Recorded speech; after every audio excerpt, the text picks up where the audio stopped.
I mean, they'll find a reason to impeach me. I'll get impeached. Last year, remember, during an Oval Office meeting with the Ukrainian President Volodymyr Zelensky, Trump had voiced support for Ukraine's ban on elections under martial law. Back then, Trump had quipped that it would be a good thing if the US were at war during his second term.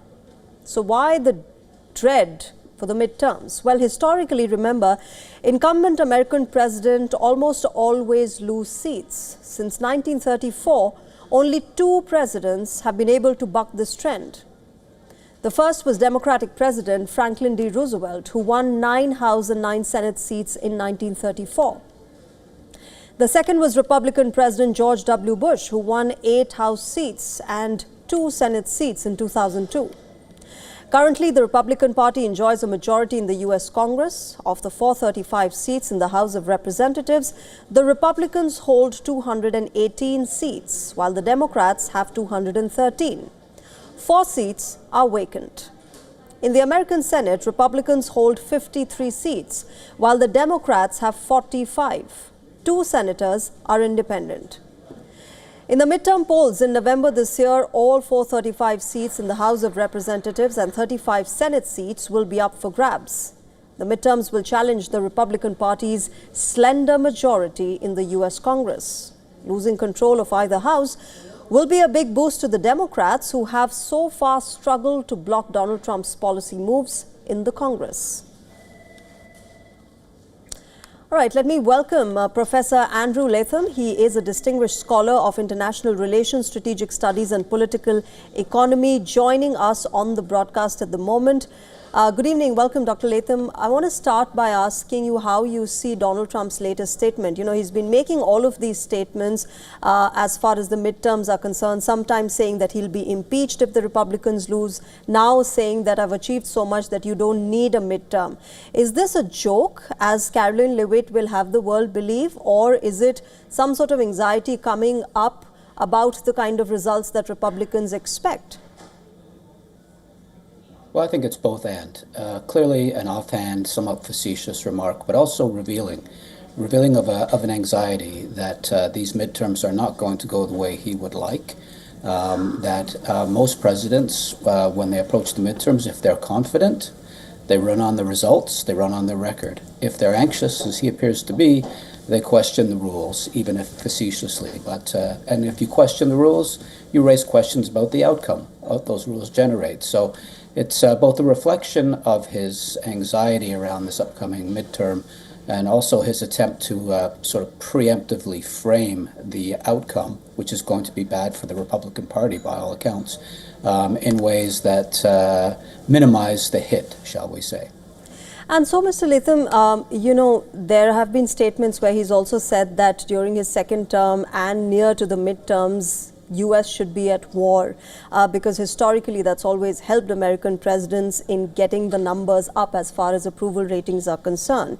Do you think this kind of a situation that prevails, you know, with United States of America intervening in several different countries all at once will help the Republicans in the midterms? I don't think so. I think it's even fragmenting and fracturing his base, the MAGA base, which is not in favor of forever wars.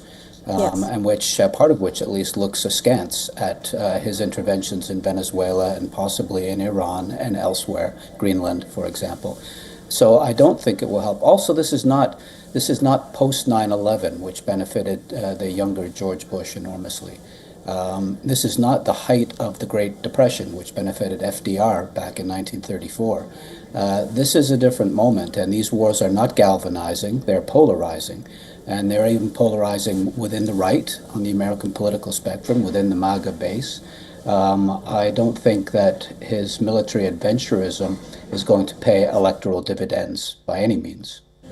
And so do you think, Professor Latham, that, you know, while Donald Trump has been stressing on the fact that he's different from Joe Biden, that the Republican Party and its policies have been different from earlier presidents, he's somehow resorted to the same kind of tactics that different American presidents have during election time?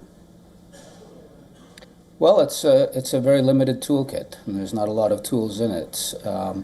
As I said, if they're confident and there's something going on the world stage that they can tap into, then they talk about their record. And if not, they're trying to minimize the damage, to frame the poor electoral prospects in a way that doesn't reflect badly on them, reflects badly on the system, reflects badly on their opponents, reflects badly on their own base if they're not mobilized sufficiently. That's been a long pattern in American politics because there's not much else they can do. Constitutionally, of course, he's not empowered to suspend these midterm elections. That's not within his remit, his purview. So all that he can do, anticipating a bad outcome, is to minimize the political impact of that bad outcome. And to do that, there are only so many arrows in the quiver. And that was true of Biden, true of Obama, true of every American president. There's only so much you can do. All right, we'll leave it there. Professor Andrew Latham, let's wait and watch what happens in the next few months as far as Donald Trump and the party's, bid to win the midterms is concerned. Thank you very much for joining us at the moment on WION. My pleasure.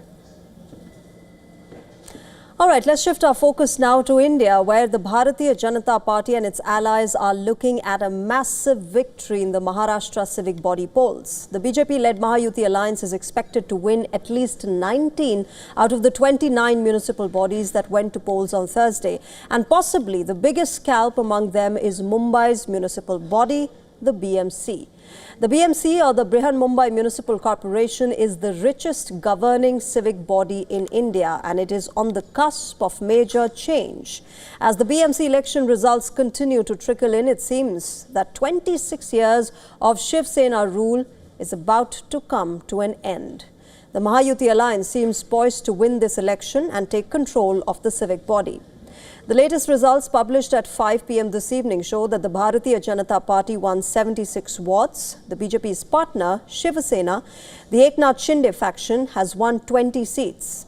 The confirmed wards, along with leads, show that the alliance will cross the majority mark of 114. Meanwhile, the Shiv Sena UBT faction, led by Shiv Sena founder Bal Thackeray's son Uddhav, is putting up a strong fight. The Shiv Sena UBT has won 61 seats.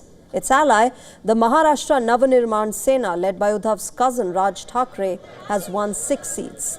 This puts their alliance at 54. Even with leads, it is well short of the majority mark. The final result seems likely to see the Thackerays lose control of the BMC for the first time since 1996. A Thackeray-backed mayor held the civic body continuously between 1996 and 2022. But the Mumbai mayor's post has been vacant since March 2022. Remember, the BMC is the richest municipal corporation in India by far. For 2025-26, it presented a budget of 74,427 crore rupees. In contrast, the second highest city budget was presented by Bengaluru's municipal corporation, and it was only 19,930 crores. The BMC's budget was greater than the next 4 cities combined, and it is greater than several states in India, including Manipur, Tripura, as well as Goa. The Thackeray family has overseen the BMC for 26 years straight, between 1996 and 2022. It was also in charge between 1985 and 1992, and there were several Shiv Sena mayors in the 1970s as well. So the Thackeray clan has been in charge of the BMC for about 2/3 of the last 50 years. But the rise of the Bharatiya Janata Party in Mumbai and the split in the Shiv Sena in 2022 seem to have broken this Thackeray bastion. And it isn't the only family bastion to have been breached. The BJP seems to have held on to Pune as well. The city was once a bastion for the Nationalist Congress Party, or the NCP, and the Pawar family. The BJP ended their hold on the Pune Municipal Corporation in 2017, and it looks to continue its rule. Now, this is despite coming together of Sharad Pawar and Ajit Pawar factions of the NCP. The uncle and nephew had joined hands in Pune to take on the BJP juggernaut, but it seems that they still could not manage to keep the BJP from reclaiming Pune or the neighbouring Pimpri Chinchwad Municipal Corporation either. And for more on this, our correspondent Disha Yadav has sent us this report from outside the BJP office in Mumbai. Take a look. The BJP-led Mahayuti alliance winning in majority of the wards that have been counted so far. And right here we are outside the BJP headquarters in Mumbai, where we can see that the celebrations have already started. Here we can see the BJP flags. All the party workers have gathered here, and right there on the stage we can see the Maharashtra Chief Minister Devendra Fadnavis addressing the party workers along with his representatives as well. So the atmosphere here is quite lively, quite cheerful is what we can see, because the initial results suggest that the BJP is moving towards victory, while Shiv Sena-led Uddhav Thackeray is trailing behind. But as far as the results are concerned, the seats that have been counted so far, it's like a neck-to-neck competition. The margin is about 10 to 15. The difference is only that much. But the BJP celebrations have already started here in Mumbai. So, of course, the full results are yet to be announced, which will take place only by tonight. With video journalist Siddesh, this is Disha reporting here for WION from Mumbai. Moving on, ties between Canada and the United States have been frayed, and Donald Trump's tariffs have now compelled a shift on the global geopolitical chessboard. Even as the US president is seeking to corner Beijing, Canada has signaled a new world order by forging a new strategic partnership with China. Canada's Prime Minister Mark Carney held talks with Chinese President Xi Jinping in Beijing. This is the first visit by a Canadian Prime Minister to China in 8 years. During the talks, Carney said that their new partnership will yield historic gains by leveraging each other's strengths. The partnership will focus on 5 key areas: clean energy, agriculture, cultural ties, public safety, and multilateralism. Carney also stressed that the progress made with China is a stepping stone to a new world order. And I believe the progress that we have made in the partnership sets us up well for the new world order. Carney also announced that Canada and China have reached a landmark trade agreement to remove trade barriers and reduce tariffs. For instance, Canada agreed to cut its 100% tariffs on Chinese electric cars. Ottawa will now allow 49,000 EVs to be imported at a preferential tariff rate of 6.1%. In return, China shall lower tariffs on Canadian canola seeds. I'm pleased today to announce that Canada and China have reached a preliminary but landmark trade agreement to remove trade barriers and reduce tariffs. By March the 1st, Canada expects that China will lower tariffs on Canadian canola seed to a combined rate of approximately 15%. Chinese President Xi Jinping responded positively to the new deals with Canada. He stated that relations with the two nations contribute to global peace, stability, and development. The sound and stable development of China-Canada relations serves the common interests of our two countries and contributes to global peace, stability, and development. Carney's China visit should not be looked at in isolation. With US targeting friends and foes alike, China is becoming an influential player in geopolitics. Last year, India-China ties got a significant boost after Trump's tariff trade. Argentina's president and Trump ally Javier Milei also said that he intends to travel to China this year. The global perception around China is also changing. According to European Council of Foreign Relations, people across major countries believe that China's influence is rapidly increasing, and the trend is not limited to America's rivals alone. In fact, 54% of Americans believe that China's influence is increasing. The situation is the same in Europe, and a significant majority of South Africans and Brazilians also believe the same. The US is testing alliances like NATO and European Union. It is also threatening smaller countries in the Western Hemisphere. Canada's overture to China should not be looked at in isolation, as China is providing a stable alternative to a chaotic US foreign policy.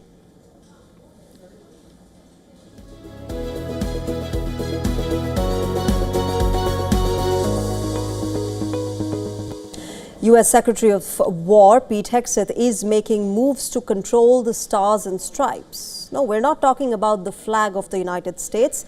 The Stars and Stripes is a newspaper funded by the Pentagon. Now, historically, this newspaper served as a vital source of military information during World War I and World War II. During the Trump administration, Pentagon spokesperson Sean Parnell has said that the newspaper will be custom-tailored to new age war fighters. But can the Pentagon control the editorial guidelines of the newspaper? Well, let's dive deeper into the functioning of the Star and Stripes. The newspaper was first published in 1861. It is a congressionally protected daily under the U.S. law. It is required to operate freely. Although it is funded by the Pentagon, no political and command influence is allowed in Stars and Stripes. It remains editorially independent, and any effort to exert influence can invite congressional investigation. The latest announcement opens a path for another political showdown. Earlier, remember, Washington Post reported that applicants are being asked how they would support President Trump's agenda. It remains to be seen how congressional Democrats react to this issue.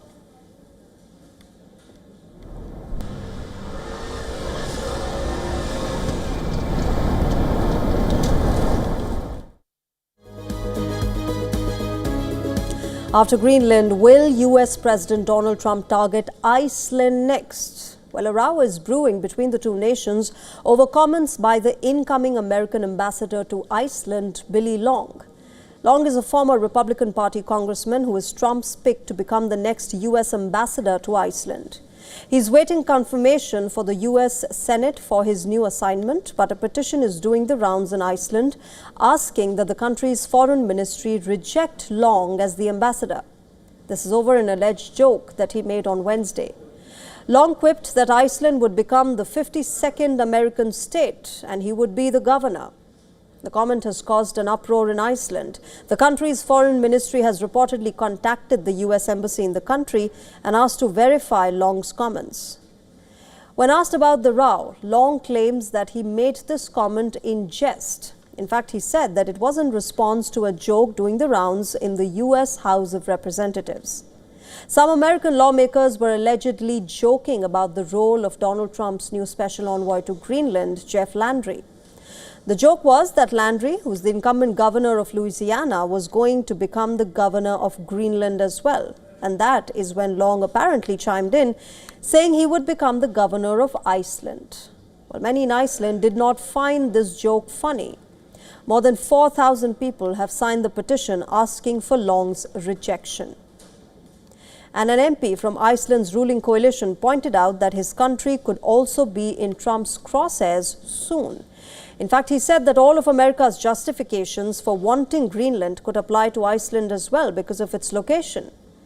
The Icelandic MP described Long's joke as a sign of Washington's growing disrespect towards the sovereignty of smaller countries.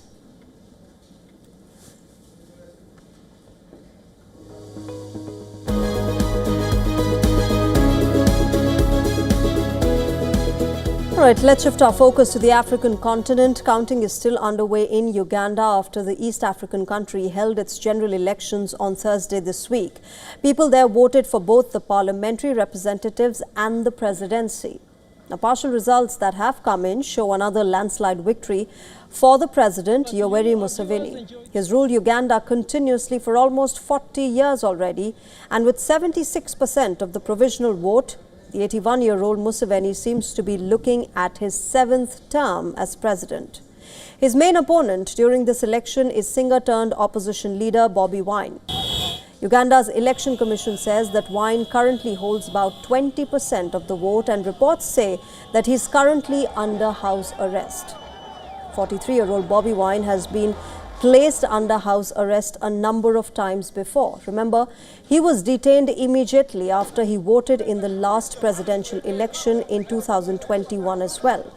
He reportedly won about 35% of the vote in the previous election, and he has constantly claimed that elections in his country are not free nor fair.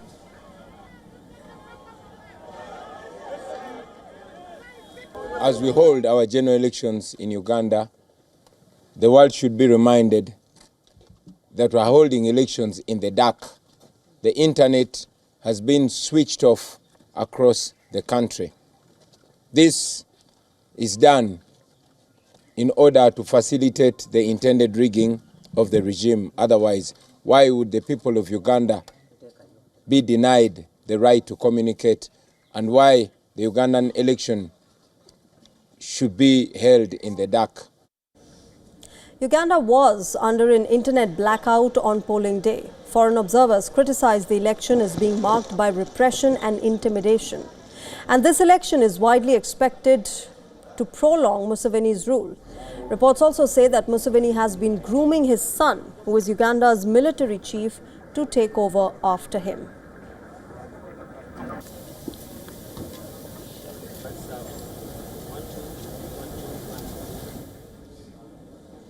Moving on, the civil war continues to rage in Yemen. But away from the front lines, Yemen's internationally recognized government is now undergoing a major overhaul. The country's Presidential Leadership Council has appointed a new prime minister. This decision comes after Saudi Arabia-backed government forces and the UAE-backed Southern Transitional Council, or the STC, engaged in a deadly clash. Prime Minister Salim bin Brek has resigned and Shaya Mohsin al-Zindani will now take the reins from him. Yemen's 8-member presidential body is also undergoing major changes. STC leader Aidaros al-Zubaydi in fact, he was stripped of his role after being accused of high treason. Another STC heavyweight who was governor of the oil-rich Hadramaut also met with the same fate. He was removed from his position in the presidential body. Now, this overhaul is being seen as consolidation of power by Saudi-backed groups. The Saudi-UAE-backed coalition that aimed to counter Yemen's Houthi rebels has officially broken. Large swaths of the territory in regions of Hadramaut and Al-Mahra are again under the control of Saudi-backed internationally recognized government, while the control of the Southern Transitional Council has been reduced to the region of Aden.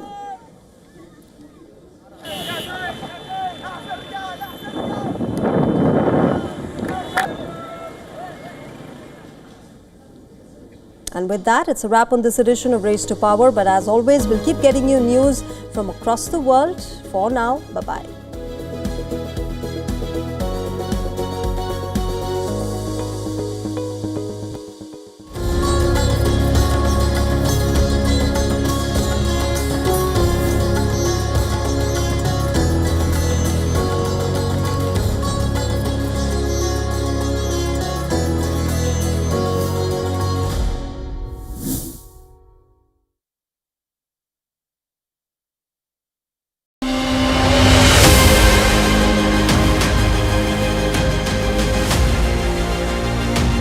This is our brand new edition of South India, a daily dynamic show that will capture the pulse of the southern Indian state. By blending special stories of the day, breaking alerts and cultural vignettes. From the 7 days.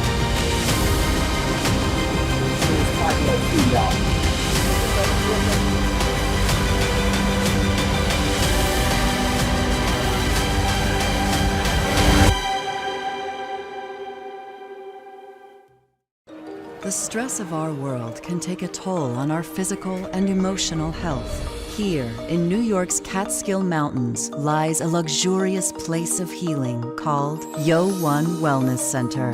The WION Wellness Center provides 500,000 square feet of natural methods to manage diabetes, hypertension, chronic pain, obesity, depression, anxiety, and other conditions.